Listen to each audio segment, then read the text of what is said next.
Welcome to the Positive Impact Podcast, where we dive into the world of movers, shakers, and changemakers, creating a positive impact on the world. This is your host, Alexandra Black-Pollock, and together we're going to tackle real issues, discovering how we can make the world a better place. If you were hanging out with us earlier this week, you got to hear from Mayor Dahan on his incredible efforts through his construction company, Prime 5 Homes, and how he was able to create a brand new nonprofit, Dream Builders Project, and create incredible change throughout the LA area. Today, I'm joined by Alison Freed from Dream Builders Project to really drive home the impact that a luxury home company is having on social issues. Alison, thank you so much for joining me today. Thanks for having me. Can you give a quick overview of your role with Dream Builders Project? Sure. I'm the operations manager for the Dream Builders Project, which basically means I wear many different hats. I work directly with Mayor, who is the founder of the Dream Builders Project. I help with hiring and just making sure that all of our events are running and keeping the team just on top of everything that needs to get done and making sure everything runs smoothly. You gotta love a nonprofit where you pretty much wear every single hat in the organization. Exactly. That's exactly true. Now, you guys are an unusual nonprofit in the fact that you actually help leverage and achieve the goals of other nonprofits. Can you kind of describe that for us? Absolutely. So we are a charity for charity, which basically means we do research and we find those charities that are really making a positive difference that maybe aren't getting enough PR, enough attention for it. And so what we do is really we team up with them and really work with them on the PR and getting their message out, and then even help them fundraise potentially and put on events. Awesome. Charity for charity. What a cool term. I love that. So when you do the research for all these different organizations, do you have different factors that consider it, or how does that process work? Absolutely. Well, the biggest one is direct impact. And to see, if the charity is really transparent about where the funds are going.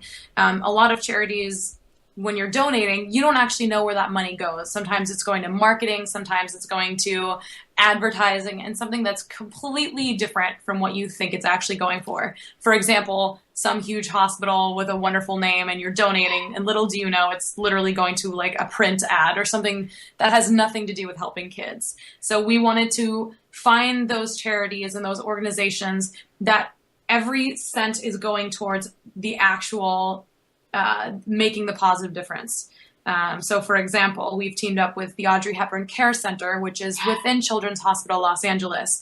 And we've gotten very close to the doctors and, the director over there. And we know that when we're donating money, that's going straight to the kids. It's not going to marketing. It's not going to advertising. It's going to directly the staff and the kids and, supplies, whether it's arts and crafts or, supplies that they may need in terms of, medical supplies, but it's all going directly to those kids and the staff helping those kids. That's so essential to do that due diligence on any effort that you do, just so that you know that what you're putting down is making that valuable impact in the world. Exactly. Can you describe the relationship with Prime 5 Homes and how they are helping you guys achieve these goals? Absolutely. So Mayor is the CEO of Prime 5 Homes, and Prime 5 Homes is the moneymaker, basically the bread and butter. We're only able to do the Dream Builders Project because Prime 5 Homes is so successful. And Prime 5 Homes, we build eco-friendly, sustainable, modern, luxurious homes, and in their own way are making the way for a brighter future because they are so energy efficient, releasing the smallest amount of carbon footprint.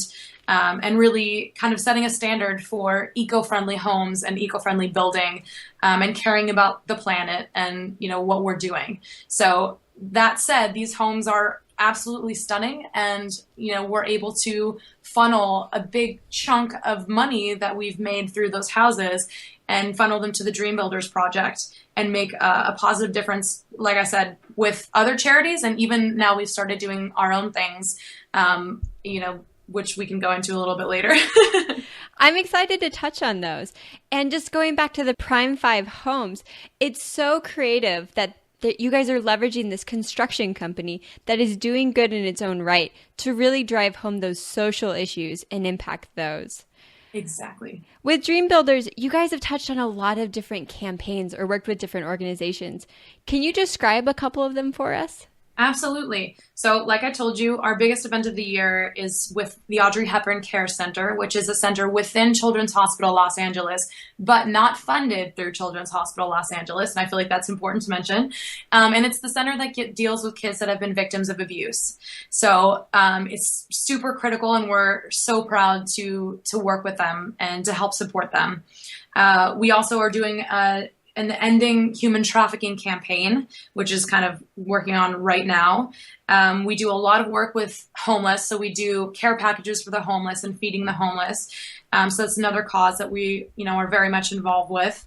And then children also, we've gone to Unime Orphanage in Tijuana, Mexico, and we've provided toys and supplies for the kids. And we've helped work on the actual orphanage itself and work with the staff to better care for those kids. So kind of, a wide range of things. We're also involved with Lupus LA and some other charities that are dealing with illness.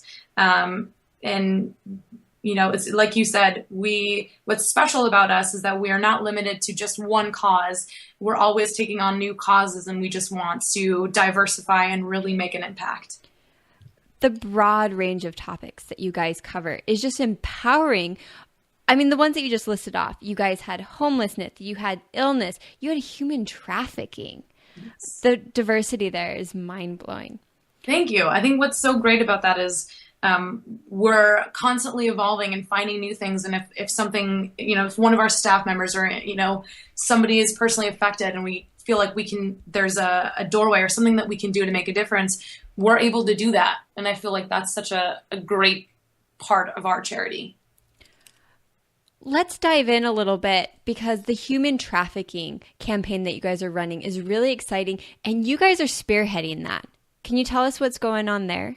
So we're working with Not for Sale, and this has been really powerful. And there's this famous photographer, and we are working with them and doing these photo shoots, and we're going to really try to get social media in the way that you saw the Ice Bucket Challenge take off, and, it brought so much attention to it. We're trying to do that. So that's actually a good one for people to know, and, for them to check us out and to join us. And it's really about spreading the word and getting people talking about this issue and really putting it in the limelight that we need to stop it. It's shocking when you find out that California has such incredible statistics on how many people are slaves right here in California. It's unbelievable. We will include in the show notes a link to that so you guys can check out the numbers. Also on our show notes page, we've got some of the compelling photos from that photo shoot that really, it tugs at your heartstrings.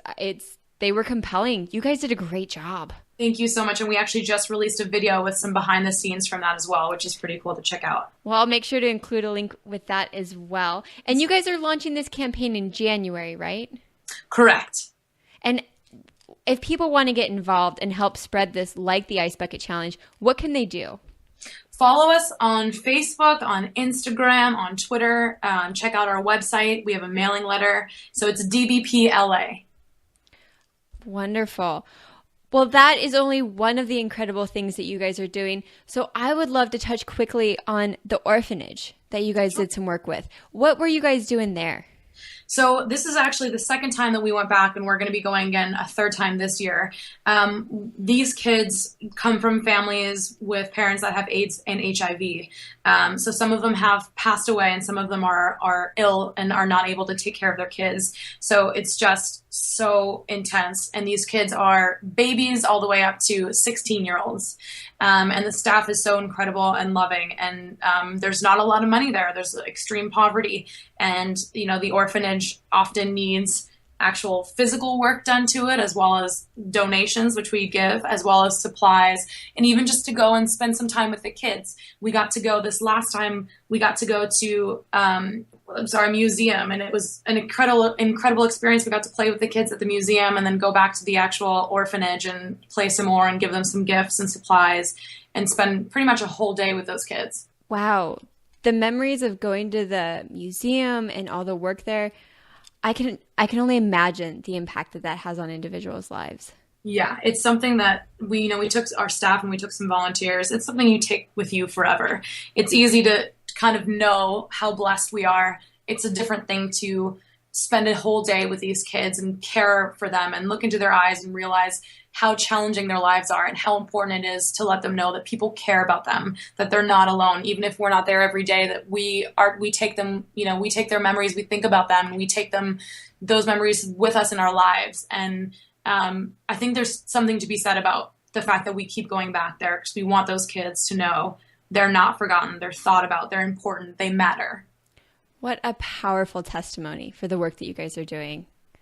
Thank you.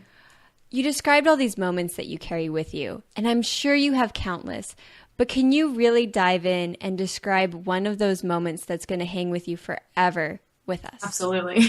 We actually just did a back to school charity flash mob where, again, our staff and some volunteers, we had gotten over 100 backpacks and all these supplies, some donated, some purchased. And we went to Bandini Elementary School in Converse, California. And these kids are from very low income homes where, the parents can't afford back to school supplies. And we teamed up with After School All-Stars. And we had these kids come in, they got to pick a backpack, they got to fill their backpacks up with supplies and toys, and we played, and we had an area for, drawing and doodling and playing with the staff, and we had some candy, and, we talked to them. And I remember some of these kids, I will never forget them my whole life. They were so grateful and so excited, and some of them were asking us, can we keep this? And we're like, yeah, this is for you. And they were just blown away and would ask us, really? Are you sure? Is this free? We don't have to pay for it? And I'm like, no, this is just for you guys. And, they were asking, well, why? And we were saying, we care about you. We want you guys to know and understand how important education is. And we want to give you the tools to have the best year and to learn so much and, to really realize you guys can do anything and be anything. And there was a section of the drawing section, and it basically asked, what do you want to be when you grow up? And I remember this, actually a couple of them saying, we want to be dream builders. And I felt like that was just so moving. My gosh. Yeah. I want to be a dream builder. Yeah. It was one of those moments that you just, you get chills. What an amazing experience. And it really does speak volumes to the incredible work that you guys are doing at Dream Builders. Thank you so much. We're really excited about, we just celebrated our 2nd anniversary yesterday. And it's pretty crazy to think of all these wonderful things that we've done in 2 years, but that only, sets the bar for what we're going to be accomplishing in this next year and the year after that and the year after that. So we're really excited for people to join us. You guys are just scratching the surface because I know you've got a long, long life of this organization ahead. Absolutely. Thank you so much. Well, with that, I think we have such a great idea of what your company does. Can you share with our listener out there how they can learn more about Dream Builders? Absolutely. Check out our website, www.thedreambuildersproject.com. And again, if you hashtag DBPLA, you can find us on Facebook, on Instagram, and on Twitter. We do have a page that's verified on Facebook as well if you search The Dream Builders Project. Well, thank you so much for joining us today. And I know personally, I'm very excited to help participate in the Not for Sale campaign this January. Yay. Thank you so much for having me, Alex, and for having Mayor earlier. We're very excited, and we appreciate the platform to spread the word. Wonderful. Well, you have an amazing day. You as well. Wow. I can't even comprehend the scope of the work that Dream Builders Project is doing in LA on every type of issue and then worldwide with their human trafficking campaign. I hope you guys were inspired. I hope you were motivated. And I hope that when January comes, you are excited to help spread the word about their Not for Sale program. For all of the details mentioned in today's episode, including some compelling photos, head on over to our show notes page at positiveimpactpodcast.com/episode 4.5. If you want to get in on the conversation and see how you can really make that positive impact in your life, join us at our Facebook group at facebook.com/groups/positive impact community. We're hanging out there and it is a lively conversation. Until next time, keep doing your part to make the world a better place.